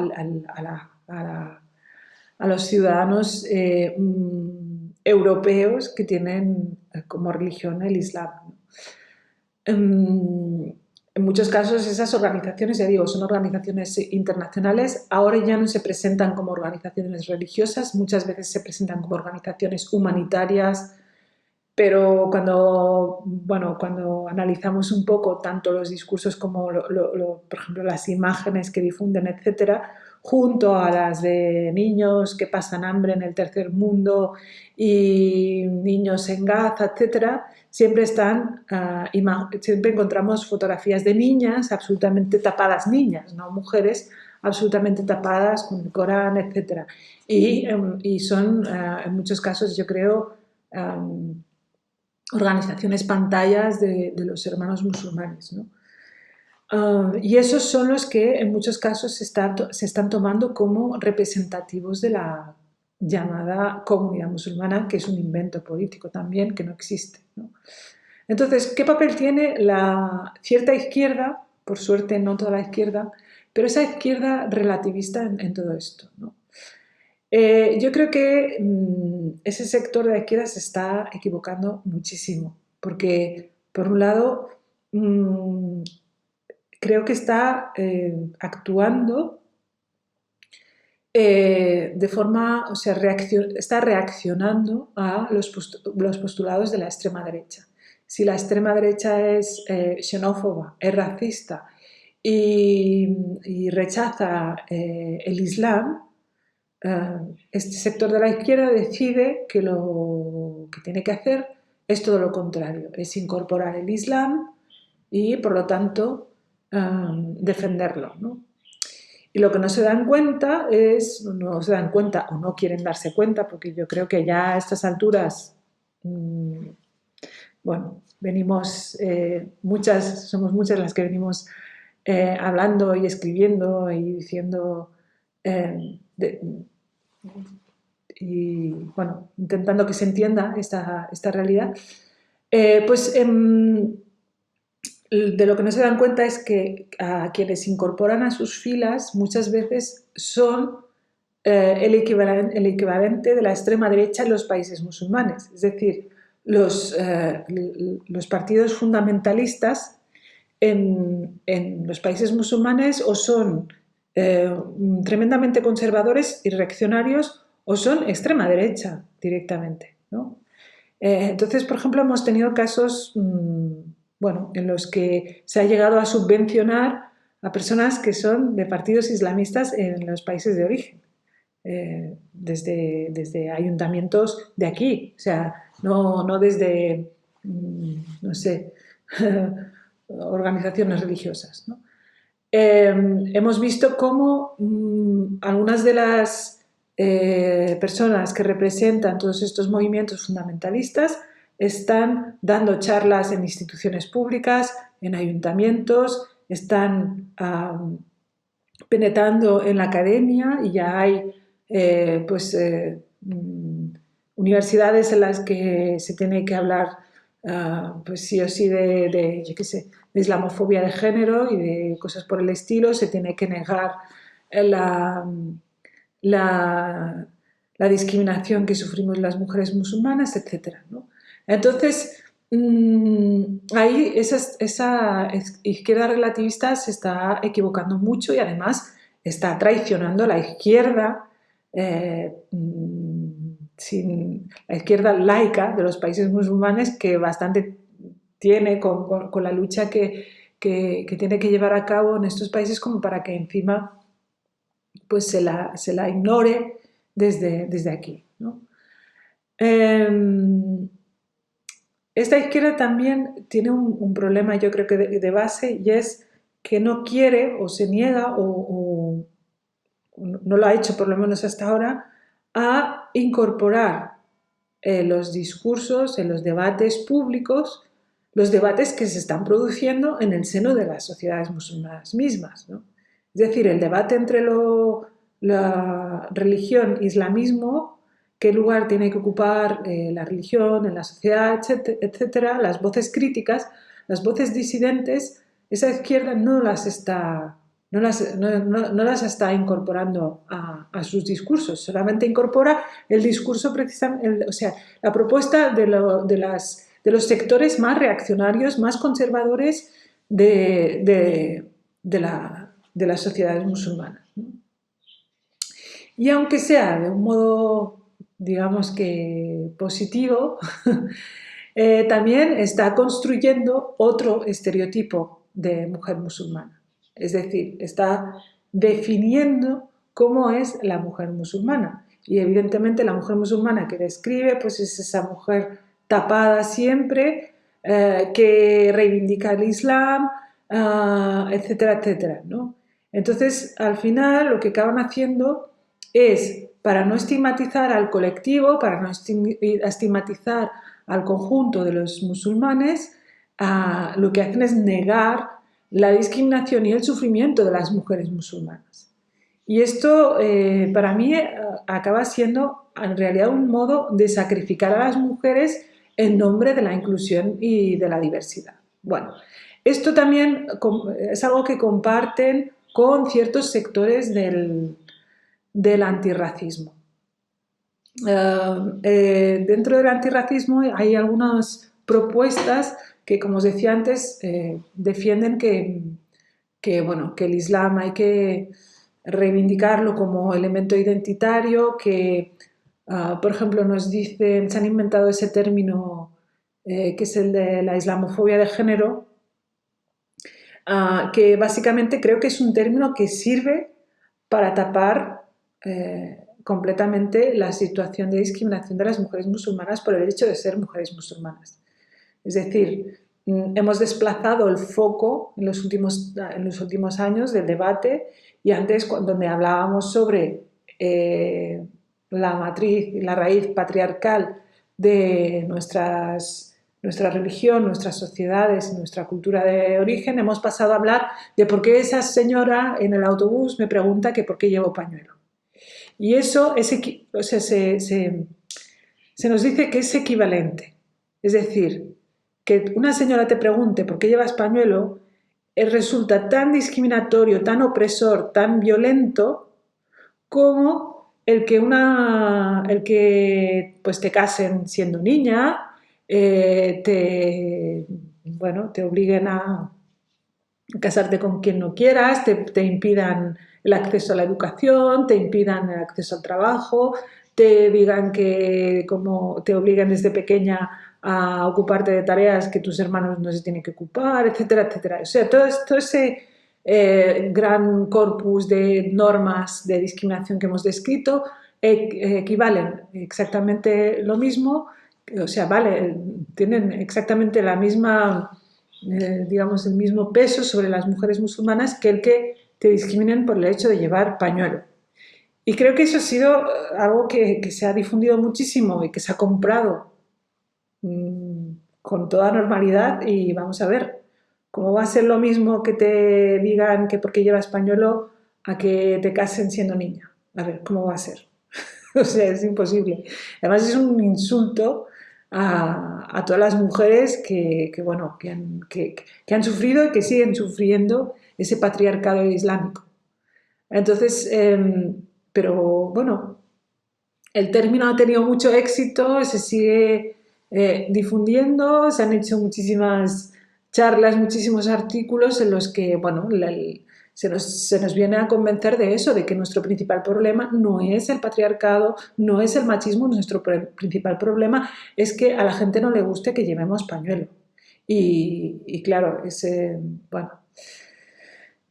también como si llevar la cabeza tapada fuera lo más normal del mundo. O sea, como si fuera, bueno, algo que, no sé, yo creo que es normal que haya reacciones ante ese fenómeno. O sea, no tiene nada de normal ni que tú te tengas que tapar como mujer, ¿no? Pero bueno. A este feminismo, a este antirracismo, que además muchas veces se dedica a establecer qué mujeres musulmanas son representativas y cuáles no. Vimos pues, el caso de un reportaje que hizo un periodista en El Mundo, recogiendo el testimonio de muchas mujeres que se han opuesto al uso del hijab, mujeres que hablaban en primera persona y que contaban su propia experiencia, o sea, no estaban ahí representando a nadie, ¿no? Cuando creo que fue en septiembre del año pasado se publicó este reportaje, apareció existe una plataforma que se llama Plataforma contra la Islamofobia, que lo que hizo fue un informe calificando el reportaje de islamófobo y bueno, le mandó el informe al periodista para decirle que esas mujeres que le había entrevistado no eran representativas. Y esto lo decía un señor español que es quien lleva esta plataforma antirracista y que continuamente pues, está trabajando en esa dirección, ¿no? En la de negar el machismo en el que nosotras hemos vivido. Y ahí vemos un redoble de machismos, ¿no? O sea, el machismo, esa complicidad entre distintos machistas, ¿no? El machista musulmán y el machista antirracista, y todos están de acuerdo. Bueno, la cuestión es que a esos sectores también se le ha sumado cierto feminismo relativista. Yo no sé si relativista y feminismo también vendrían a ser dos términos contradictorios, pero hay ciertos sectores del feminismo que no creen realmente que haya que tratar el asunto de lo que les pasa a las mujeres musulmanas, que también niegan esa discriminación, que les encanta el hijab, con lo cual yo no entiendo muy bien por qué no se lo ponen ya, o sea, porque no se lo ponen, que muchas de estas normas de las que hemos ido hablando hasta ahora, pues no sé si es que no las consideran discriminatorias o es que simplemente como es algo que les ocurre a otras, pues no sé, les parece un poco, no sé, les parece aceptable, ¿no? Yo creo que, volvemos al principio, el feminismo se tiene que ocupar de todas las mujeres y de lo que sufren todas las mujeres. Y por lo tanto, si tú tienes conocimiento de que en tu propio país existen situaciones en las que las mujeres son discriminadas por su religión, tienes que ocuparte también de eso. O sea, lo que no puedes hacer es ser indiferente ante el sufrimiento de las mujeres que no son como tú, y lo que no puedes tampoco es permitirte el privilegio de disfrutar tú de unas libertades y una igualdad que las demás no tienen, ¿no?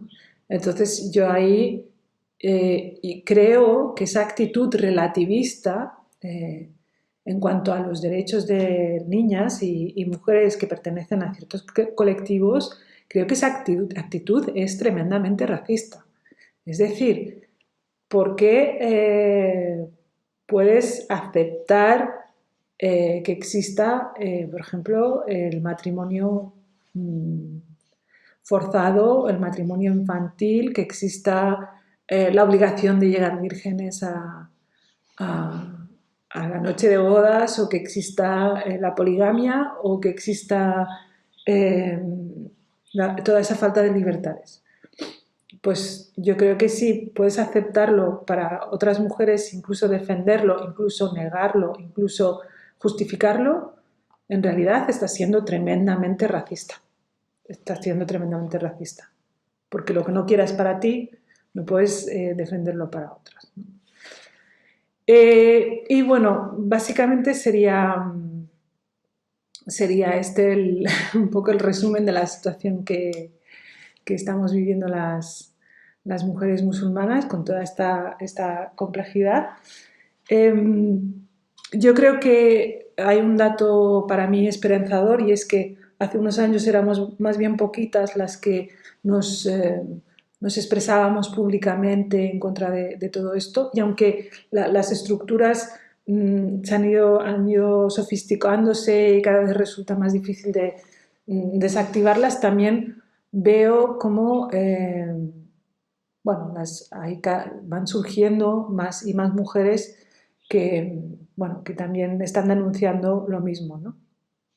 Entonces, eso es un dato esperanzador. Luego la realidad sigue siendo la que es y yo cuando me encuentro con niñas que aunque les transmitan todos estos mensajes y todas estas teorías y todas estos, bueno, ideas absolutamente delirantes en algunos casos, ellas siguen siendo muy conscientes de la realidad en la que viven porque les toca en propia piel, porque les afecta, porque la relega a un segundo lugar y porque les provoca muchísimo sufrimiento, muchísimo dolor, ¿no? Entonces, creo que lo esperanzador es eso, que sí, que a pesar de las teorías, la realidad sigue siendo la que es y seguimos siendo vamos a seguir intentando atender a esa realidad, ¿no? Lo vamos a hacer, no van a... Ahora vamos con las preguntas que le vamos a dirigir a Nayat. Y la primera es, ¿pueden las feministas de origen musulmán esperar el apoyo de los hombres de su mismo origen? ¿Cuentan ya con el apoyo de hombres sensibilizados sobre este tema? A ver, el papel de los hombres musulmanes, bueno, es un tema que todavía requiere muchísimo trabajo. Primero porque en muchos casos nos encontramos en la situación de que parece que todo el mundo quiere proteger a los hombres musulmanes de nuestros discursos feministas. Es decir, cuando nosotras queremos dirigirnos a los hombres musulmanes para transmitirles bueno, el ABC del feminismo para que entiendan que ya lo que les enseñaron no es válido y que tienen que cambiar su punto de vista sobre la realidad y sus valores, nos encontramos con que nos van saliendo distintas formas de protegerlos, ¿no? Nos dicen, no, es que bueno, es cultural, bueno, las culturas también cambian, es religioso, bueno, la religión se puede dejar aparte en el ámbito más individual, personal, espiritual, etcétera, y que nos rija nuestras vidas. Es que no han tenido una educación, vamos a educarlos. Es que, bueno, todos son esques, ¿no? Es que no vamos a estigmatizarlos, nos dicen también mucho desde esos sectores antirracistas. Bueno, yo creo que estigmatiza mucho más el machismo que el feminismo de las mujeres musulmanas. Es decir, que ellos sean machismas los va a estigmatizar mucho más que que lo sean. De hecho, una razón muy importante para que cambien que dejen atrás su machismo es precisamente el de poder bueno, inscribirse mejor en la sociedad en la que están viviendo, ¿no? Entonces no hay pero que valga, no hay esques que valgan. Es decir, hay que dirigirles esos mensajes y muy especialmente hay que educar a los jóvenes musulmanes en la igualdad real, no la igualdad hecha de apaños que nos propone eso llamado feminismo islámico. O sea, se les tiene que contar a los chicos que la complementariedad no es igualdad y que no vamos a conformarnos con ser madres y esposas y que no estamos mejor o sea, nuestra situación en el Islam no es buena porque de algún modo se nos proteja y se nos trate con esa actitud paternalista, ¿no? Que ellos dicen que están en el Islam, ¿no? Entonces habrá que educar a estos hombres para que realmente se produzca el cambio. Ese cambio es evidente que no es espontáneo y hay que trabajarlo mucho, ¿no? Creo que es más difícil para ellos porque a ellos lo que les supone es renunciar a privilegios. Y sabemos por la experiencia acumulada del feminismo que en general cuesta muchísimo, es la parte que más cuesta, de hecho, el renunciar a privilegios. Ese es el punto clave, ¿no? En la segunda pregunta me gustaría pedirle a Nayat que nos contara alguna de las situaciones que haya vivido como mediadora cultural en la educación. y que nos aporte algunos de los datos y de las situaciones que ella haya vivido. Bueno, hace bastantes años que yo fui mediadora en Vic en temas relacionados con la educación, ¿no? Entonces, muchas veces, bueno, se pone la etiqueta de mediadora, pero en realidad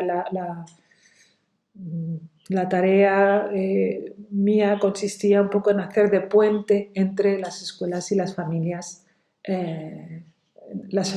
inmigrantes en general, no eran solamente las familias musulmanas, de origen musulmán. Entonces, muchas de las intervenciones que hacíamos junto con servicios sociales, junto con agentes educativos, era un trabajo en equipo muy importante, pues tenían que ver con precisamente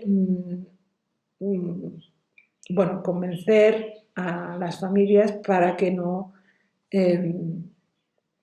bueno, por ejemplo, para que en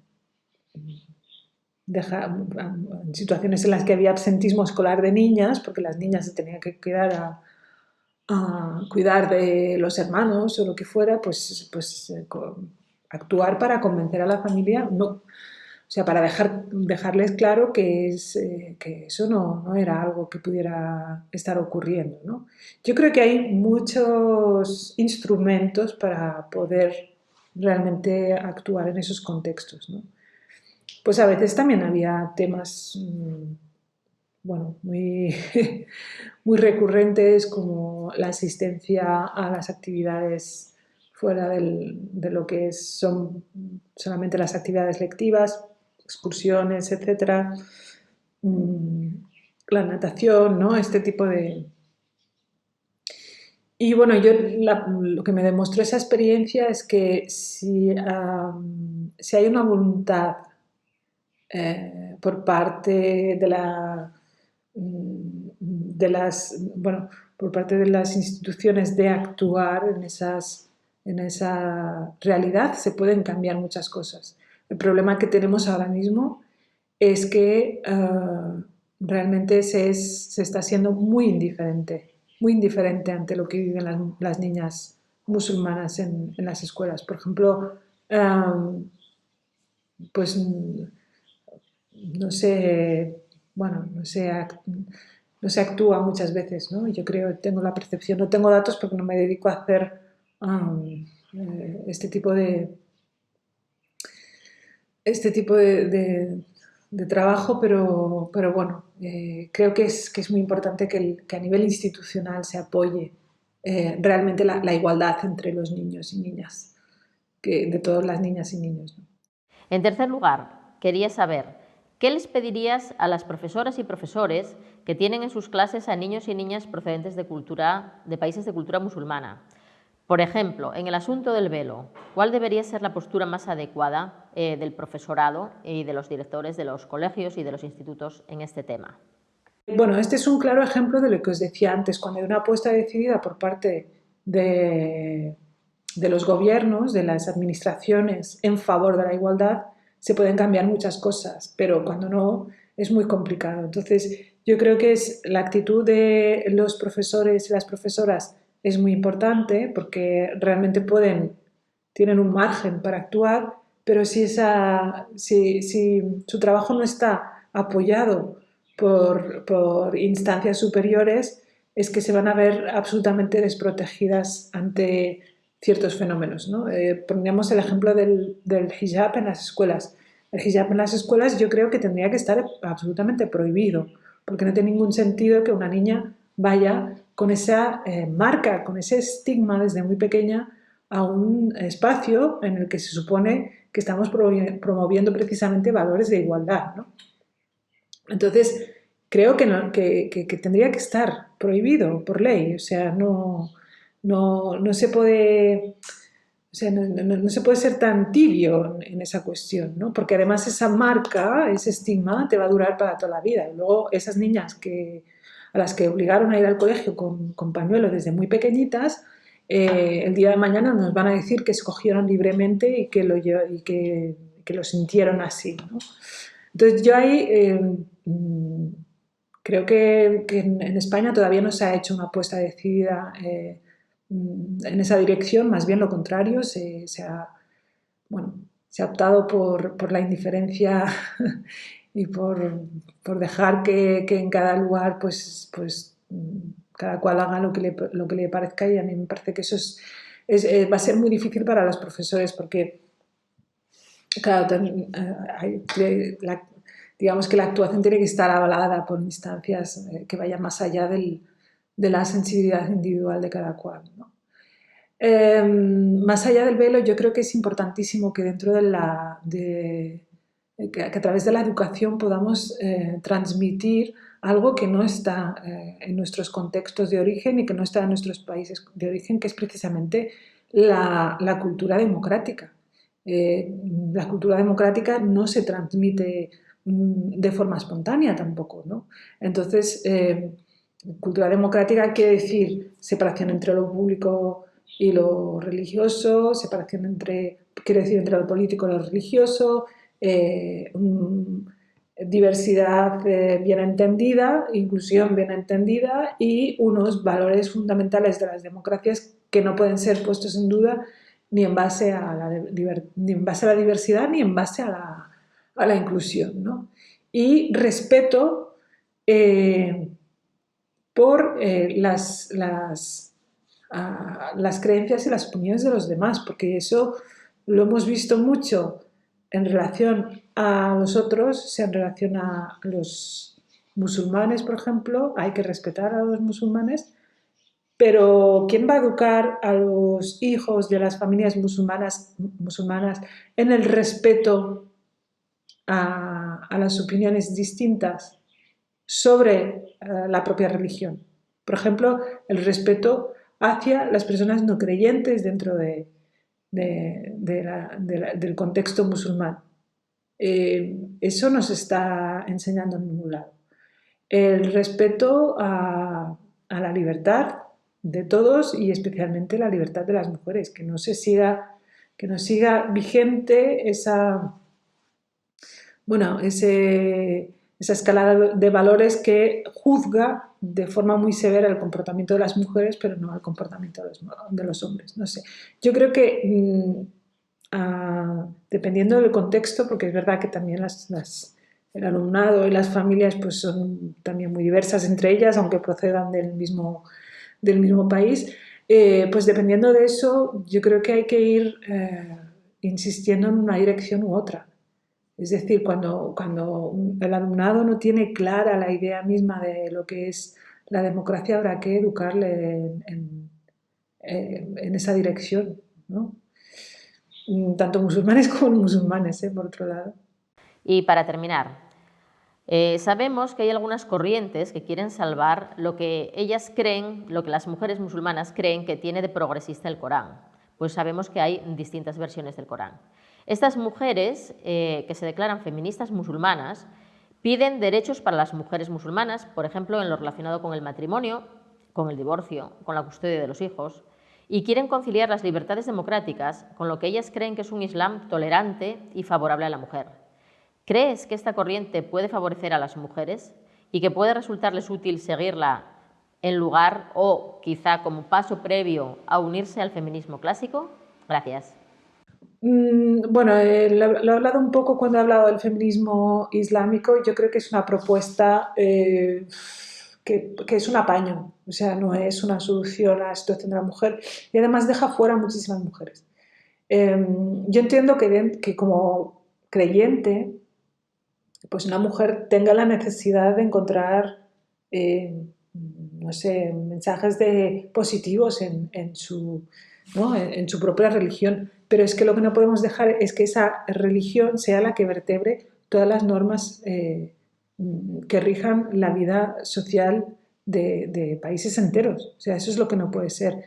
Entonces yo no voy a conformarme con un apaño, con que, bueno, el divorcio va a ser, el repudio va a ser un poco menos salvaje, etcétera, etcétera. No creo que sea... Además es que... ¿por qué? O sea, la pregunta es ¿por qué hay que apostar por digamos, esa semi-libertad o esa libertad condicional y no por una libertad sin límites, o sea, con los límites que establece la ley y punto, ¿no? La ley democrática, no la ley religiosa. Es decir, ¿por qué yo como mujer tengo que descartar el saber acumulado por 300 años de feminismo y tengo que ir a reinterpretar los textos sagrados? No, vamos a separar completamente las dos esferas, tu sentir religioso, tu espiritualidad, tus creencias están en un lugar que es individual y que es tuyo, y luego en otro lugar están las normas por las que nos vamos a regir como sociedad, y esas normas tienen que ser sí o sí igualitarias. No se pueden desprender de un texto que se escribió hace 1400 años, ni pueden ser, bueno, esos apaños que vamos haciendo. Yo creo que además cuando decidimos aceptar esta propuesta, estamos cayendo en una trampa, porque difícilmente, si aceptamos una parte del patriarcado, no nos va a afectar el patriarcado entero. Es decir, lo que hay que hacer es derribar el patriarcado, acabar con el patriarcado y tener otra forma de organización completamente distinta, que es la feminista y por lo tanto la de la igualdad entre hombres y mujeres. Bueno, pues hasta aquí nuestra actividad de hoy con Nayat El Hachimi. Muchísimas gracias, Nayat, y hasta siempre. Muchísimas gracias. Espero que nos volvamos a encontrar pronto en persona, de forma presencial, y que podamos seguir debatiendo y hablando sobre todas estas cuestiones. Un abrazo.